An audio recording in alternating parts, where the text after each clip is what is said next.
Photo को चुन्नी भी उड़ाएं। अब आपको अपना करवा लेना है।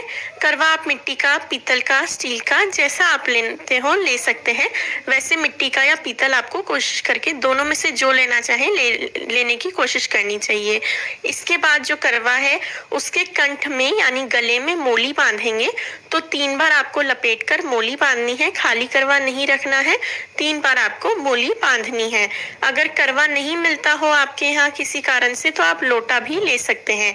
करवे को ढकने के लिए ये सराई आती है। अब इसके बाद आपको करवे के अंदर जल भरना है। तो करवे के अंदर पानी भरना है और उसके बाद करवे पर आपको 13 टिक्की यानी 13 टिक्की रोली की देनी है। तो इस तरीके से 13 बिंदी करवे पर लगानी है। तो इसके बाद जो आपका करवा है वो तैयार हो जाएगा।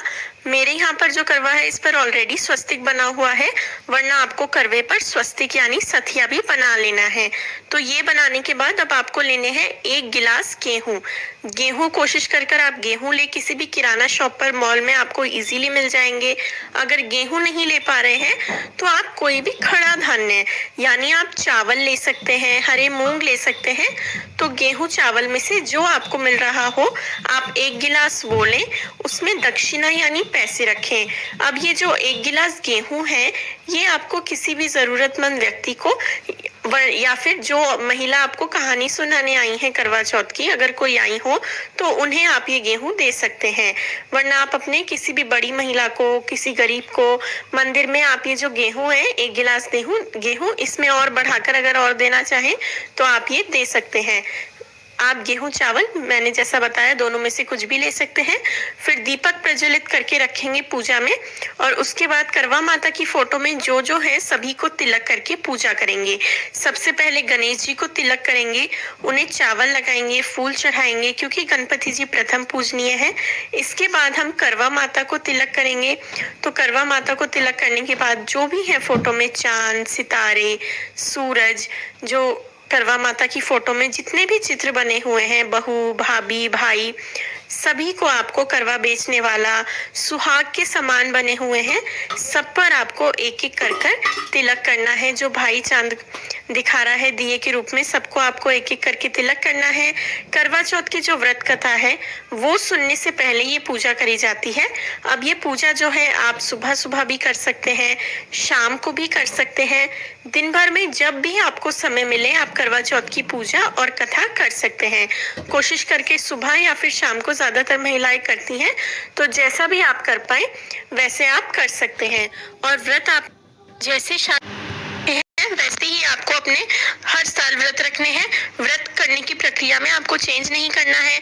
चाय पीकर जैसे भी, मतलब आपने आप कोकोनट वाटर पी सकते हैं, जूस पी सकते हैं, जैसे भी आपने शुरुआत करी हो वैसे आप अपना व्रत कर सकते हैं।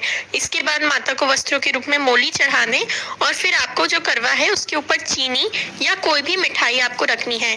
चीनी, कोई भी मिठाई, फल, लड्डू, कुछ भी आप रख सकते हैं। ये आप जब अपना व्रत खोलेंगे तब आपके काम आएंगी। इसके बाद आप फूल चढ़ाएं, बस फूल हो तो करवा माता को फूल चढ़ाएं, जो भी फूल हो आप वो चौथ माता को चढ़ा सकते हैं। इसके बाद करवा चौथ माता को सुहाग का सामान जरूर से अर्पित करें। ये सुहाग का सामान आपको बाद में इसका क्या करना है, थोड़ा सामान आपको इसमें से खुद यूज कर लेना है और कुछ सामान आपको किसी और सुहागन महिला को भी देना है, यानी कुछ दूसरों को दें और बाकी खुद इस्तेमाल आप कर सकते हैं क्योंकि ये माता का एक तरीके से प्रसाद है। फिर आपको माता को फल चढ़ाने हैं और उसके बाद अगर आप दिन में कहानी सुन रहे हैं, अगर शाम को दिन ढलने के बाद कहानी सुन रहे हैं तो आपको एक और लोटा जल का भरकर नहीं रखना है। अगर आप दिन में कहानी सुन रहे हैं सूर्यास्त होने से पहले तो आपको 1 लोटा जल का और भरकर रखना है, जो आप कहानी सुनने के बाद अर्घ देकर सूर्य देव को अर्घ दें। इसके बाद ये देखिए कि बायने का सामान है। बायना आपको अपनी सासू माँ को देना होता है या फिर अपने से किसी भी बड़ी महिला को, सासू माँ को, जेठानी को। आपकी सासू माँ सुहागन हो तब भी और ना हो तब भी ये जो बायना है सासू माँ को ही दिया जाता है या अपने से किसी बड़ी महिला को। बस आप सुहाग का सामान रख सकते हैं या नहीं रख सकते अपनी स्थिति के हिसाब से। इसके बाद आपको 13 दाने हाथ में गेहूं के लेने हैं। बायना किस प्रकार से निकाला जाता है इसकी सेपरेट वीडियो मेरे चैनल पर है, लिंक मैं डिस्क्रिप्शन में दे दूंगी ताकि आप अच्छे से बायना कैसे निकालना है वो देख पाए। वैसे बायने निकालने का सबके यहाँ अलग अलग नियम होता होता है। कई लोग सिर्फ खाने पे निकालते हैं और कई लोग साथ में साड़ी भी रखते हैं। तो जैसे आप निकालते हो अपने से बड़ों से पूछकर उस तरीके से बायना निकालें। इसके बाद कहानी सुननी है तो 13 दाने गेहूं के हाथ में लेकर कहानी सुने करवा चौथ माता की, और उसके बाद वो गेहूं जो है अपनी साड़ी के या चुन्नी के पल्ले में बांध लें। अब अगर आपने साड़ी या चुन्नी के पल्ले में नहीं बांध सकते हैं तो जो पाटा है उस पर ही एक कटोरी रख लें और उस कटोरी में आप वो गेहूं के दाने रख सकते हैं। फिर वापस से 13 दाने हाथ में गेहूं के लेने हैं और आपको गणेश जी की कहानी करनी है। गणेश जी की कहानी करने के बाद आपको वो जो गेहूं है वो जो आपने दूसरा लोटा भरकर रखा है उसमें डाल देने हैं, और ये लोटे से अब आपको सूर्य देव को अर्घ्य दे देना है। तो ये आपको जो जल है ये सूर्य देव को आपको दे देना है इसका अर्घ्य।